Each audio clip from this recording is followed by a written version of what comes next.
Thank you very much, everybody. Great honor. Oh, that beautiful music. I can't talk over that music. It's too good. It's too good. We'll let them finish out.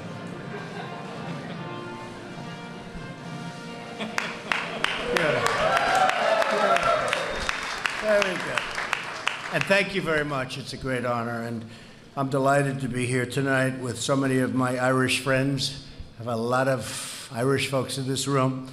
And we have a lot of people that wanted to be here, very specifically for that reason. We celebrate St. Patrick's Day and honor thriving Irish-American partnerships that we have all over this country. Some of you came all the way from the Emerald Isle to be with us this evening. Many of you, actually. Many of you. Others came from a little-known island called Manhattan.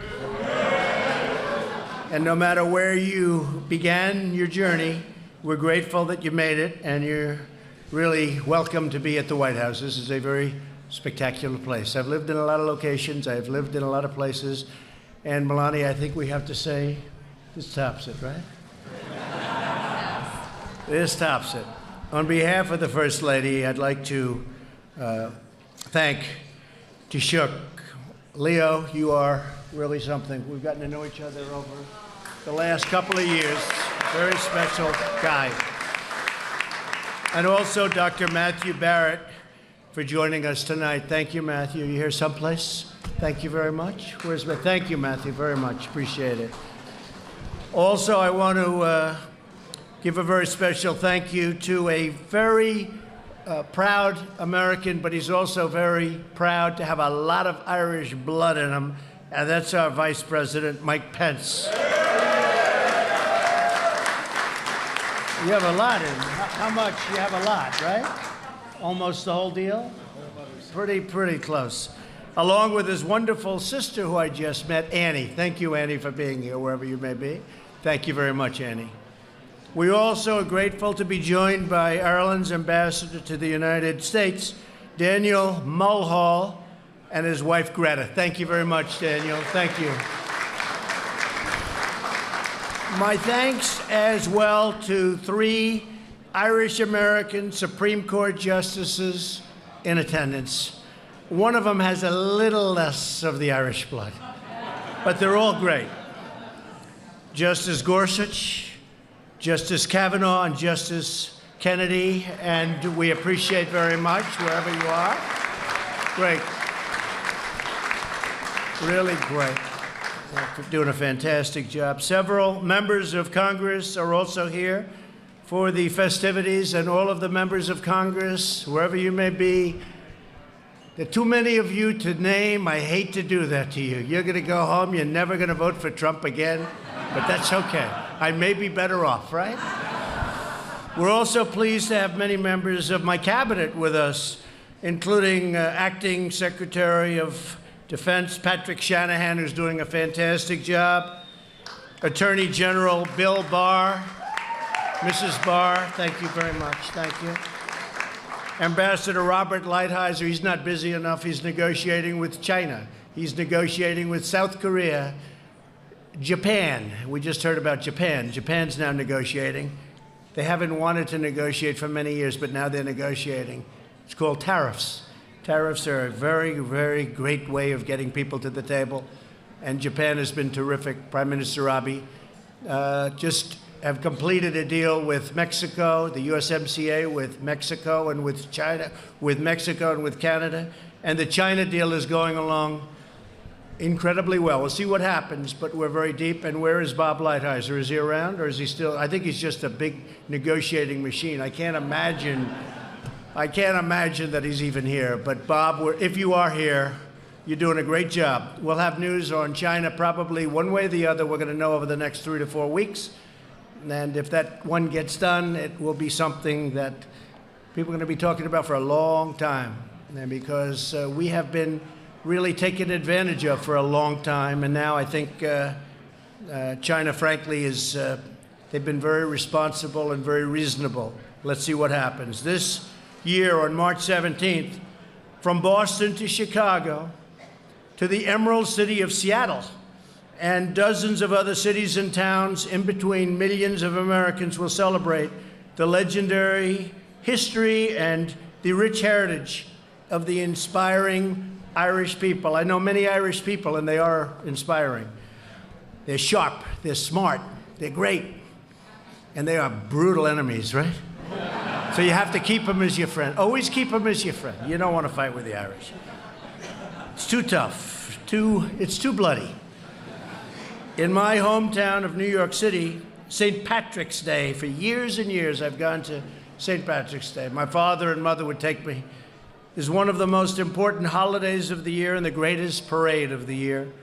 During the parade this weekend, Fifth Avenue will become a beautiful sea of green, and marchers make their way past the famous and very beautiful St. Patrick's Cathedral, to me one of the most beautiful places in the country.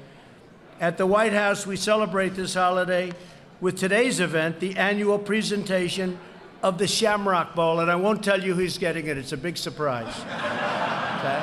It's a very big surprise. I want to keep all the television back there. We want to keep them in suspense.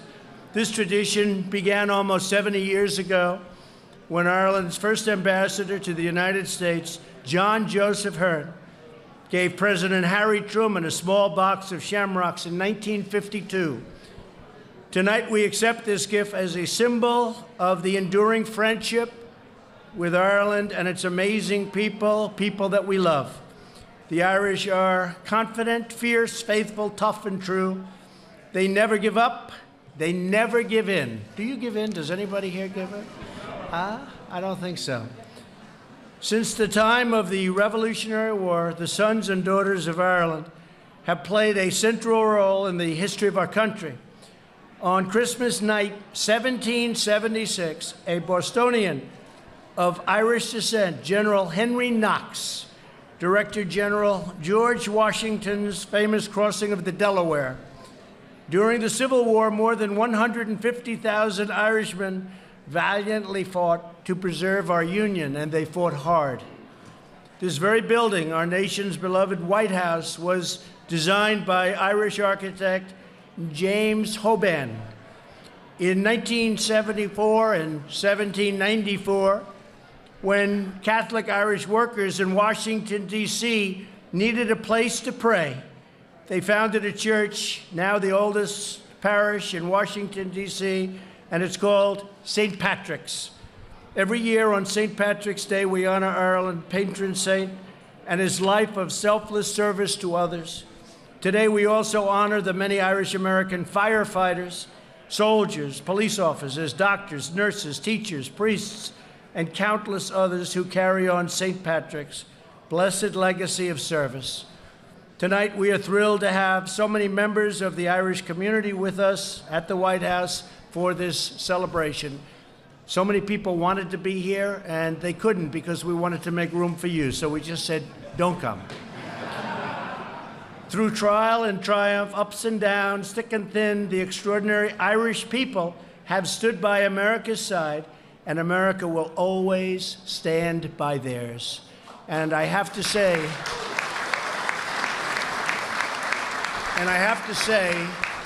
that we have literally never had a better relationship with Ireland than we do right now, based on the relationship that we have. But we're doing trade, we're doing many, many things with Ireland, and it's been a wonderful friendship. Never been stronger than it is today. We thank the Taoiseach for his honored gift of good luck and goodwill, and we wish all Americans and our great friends in Ireland, many of whom are watching right now, a very, very happy St. Patrick's Day. I'd like to invite the Taoiseach to begin the presentation of this year's Shamrock Bowl, and I just want to say it's an honor to be with you, and enjoy yourself, enjoy your evening, and let's present the trophy to President Trump.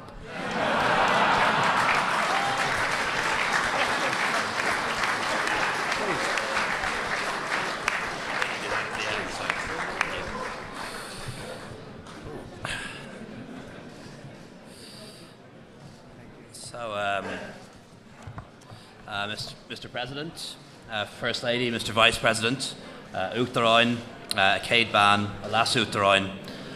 As some of you will know, I'm a big fan of history, and I really love history.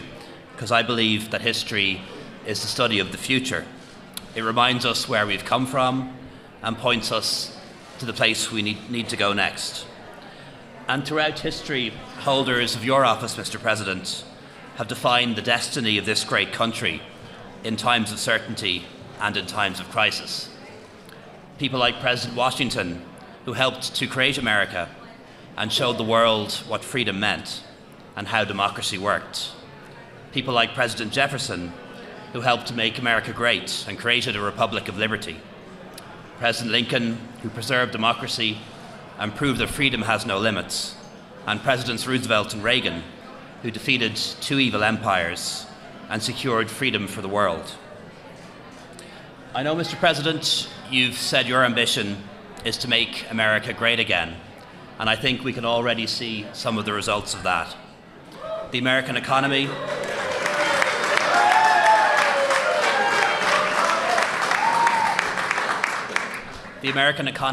is booming. There are more jobs, rising incomes, lower taxes, exactly what you said you would do.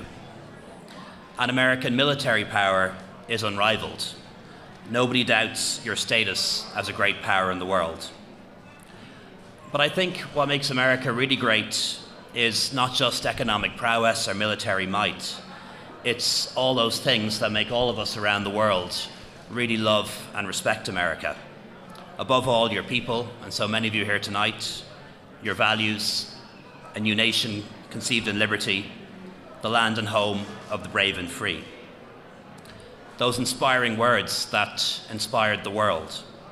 We hold these truths to be self-evident, that all men are created equal, that they're endowed by their Creator with certain unalienable rights, among them life, liberty, and the pursuit of happiness. A nation dedicated to the proposition of government of the people, by the people, and for the people. A country that put a man on the moon, not because it was easy, but precisely because it was hard. And Mr. President, the promise of America inspired so many people seeking liberty and freedom around the world, including so many people in my own country. We were inspired by some famous American women, like Susan B. Anthony, Rosa Parks, Rachel Carson, Marsha Johnson, who changed forever the way we view the world and the world around us. And inspired by the civil rights movement here in America, people in Northern Ireland, for example, demanded equal rights and equal opportunities too. And they sang the same songs, "We Shall Overcome," and indeed they did. And we know that as you work to make America great again, that won't mean forgetting or losing sight of all of those things that have made America great already. People around the world have been inspired by America and have traveled to come here and to make it their home. And people came, including millions from Ireland, who were among the hands that helped to build America. Some made the opposite journey and still do.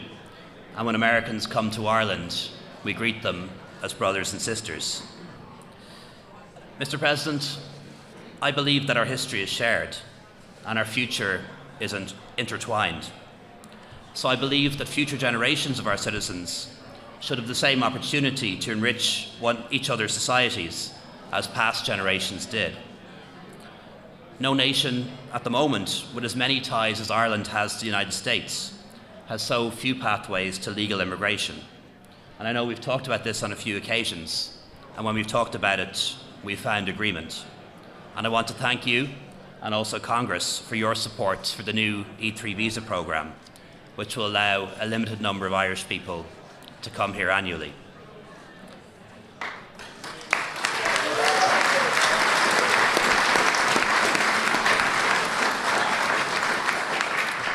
Mr. President, 100 years since independence, Ireland has taken her place among the nations of the world.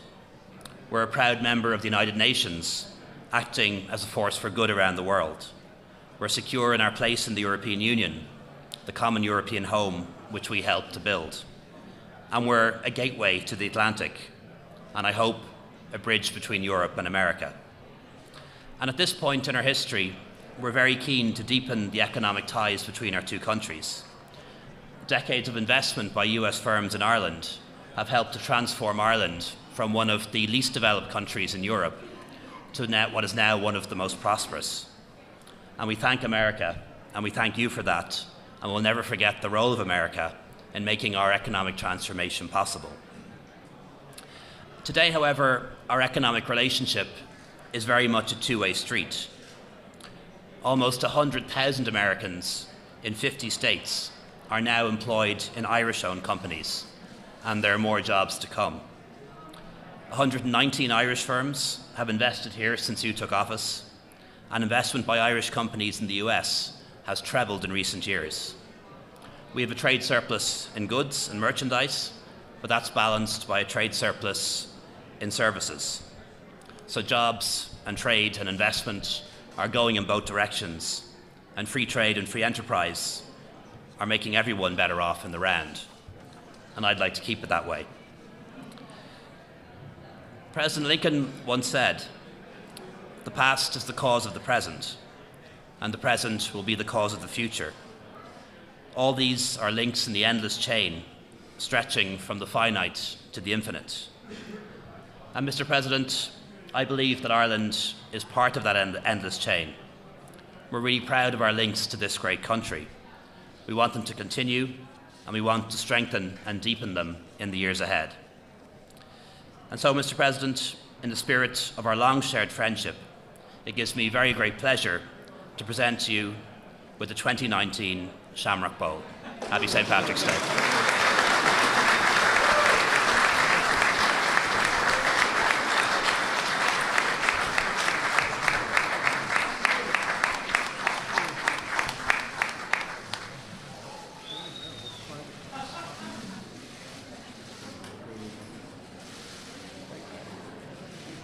Thank you very much, everybody. Thank you. Thank you very much.